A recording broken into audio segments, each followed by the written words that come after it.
के साथ पटना से बड़ी खबर आ रही है, जहां बिहार के स्कूलों में बहुत जल्द कई पदों पर भर्ती होने वाली है। 15,000 पदों पर भर्ती निकाली जाएगी और इसका विज्ञापन जारी किया जाएगा। पुस्तकालय अध्यक्ष के लिए 6,500 पदों पर यह विज्ञापन जारी होगा, यानी रोजगार की एक बार फिर से बहार आने वाली है। पुस्तकालय अध्यक्ष पद के लिए डोमिसाइल लागू नहीं होगा, जिस डोमिसाइल को लेकर लगातार विरोध जाहिर किया जा रहा था, तो इन पदों पर अब डोमिसाइल नियम के लागू होने की कोई बाध्यता नहीं होगी। दूसरे राज्यों के अभ्यर्थी भी इसमें आवेदन कर सकेंगे। पुस्तकालय अध्यक्ष के पद पर बाहरी को आरक्षण नहीं मिलेगा। वहीं विद्यालय लिपिक के लिए 6,421 पदों पर विज्ञापन निकाला जाएगा, बहाली निकाली जाएगी। परिचारी के लिए अगर बात करें तो ये पद तकरीबन 2,000 के आसपास बताई जा रही है। इस खबर पर ज्यादा जानकारी के साथ पटना से न्यूज़ 18 संवाददाता रजनीश जुड़ चुके हैं। रजनीश, जरा ये बताइए कि रोजगार की एक बार फिर से इस बहार के जरिए सरकार की मंशा साफ है कि लोग रोजगार से जुड़े, उनका विकास सर्वांगीण हो।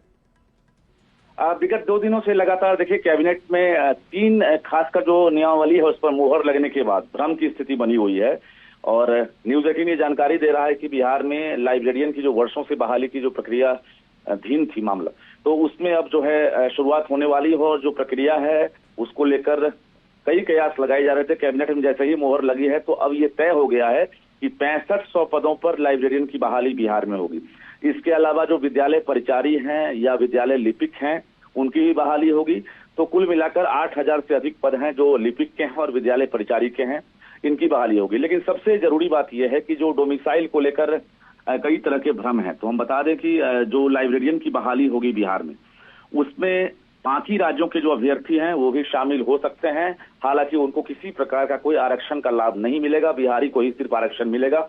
लेकिन दूसरे प्रदेश को रोक नहीं है और जिस प्रकार से बाकी जो वैकेंसी है उसी प्रकार से लाइब्रेरियन की वैकेंसी में जो है डोमिसाइल नीति लागू नहीं होगी। और ये लगातार अभ्यर्थी जो है मांग करते आए हैं कि डोमिसाइल नीति बिहार के लिए लागू हो। लेकिन फिलहाल जो कैबिनेट में जो मुहर लगी है इसका मतलब ये है कि फिलहाल लाइब्रेरियन की बहाली में पूरे देश भर के अभ्यर्थी शामिल होंगे, जबकि जो विद्यालय परिचारी हैं या लिपिक हैं उसमें अनुकंपा के आधार पर बहाली होनी है। जिनके माता पिता का निधन हुआ उस समय, वैसे अब जो आश्रित हैं उनको नौकरी देनी है, तो ऐसे में उन्हें सिर्फ डोमिसाइल का लाभ मिलेगा और वो डोमिसाइल नीति है उस दोनों वैकेंसी पर लागू होगी। क्योंकि इसकी बहाली प्रक्रिया भी अलग तरीके से हो रही है। बिहार कर्मचारी चयन आयोग हो या फिर जिला स्तरीय जो डीएम की कमेटी है, इसके तहत इसकी बहाली होनी है, तो इसमें डोमिसाइल नीति लागू होगी। लेकिन लाइब्रेरियन में किसी प्रकार की कोई डोमिसाइल नीति लागू नहीं हो रही है। बिल्कुल रजनीश, कब तक उम्मीद की जाए कि ये पद पर बहाली की जो विज्ञापन है वो लोगों के सामने हो सकती है? देखिए लाइब्रेरियन को लेकर अभी फिलहाल महीने तय नहीं किए गए हैं, लेकिन ये कहा जा रहा है कि आचार संहिता सितंबर में लगना है। इससे पहले जो भी बहाली अभी खासकर अभी एजेंडे में मुहर लगती है उसका विज्ञापन जारी कर दिया जाएगा। लेकिन जुलाई महीने में जो परिचारी है या विद्यालय लिपिक है उसके लिए बहाली प्रक्रिया शुरू हो जाएगी। और ये जुलाई में ही कहा जा रहा है कि 15 तक ये टारगेट रखा गया कि बहाली शुरू हो जाए। बहुत बहुत शुक्रिया रजनीश इस तमाम जानकारी के लिए। तो एक बड़ी खबर, जहां पर स्कूलों में 6,421 पदों पर पुस्तकालय अध्यक्ष को लेकर के विज्ञापन निकाला जाएगा, जिसमें डोमिसाइल लागू होगा। चलिए अब रुक कर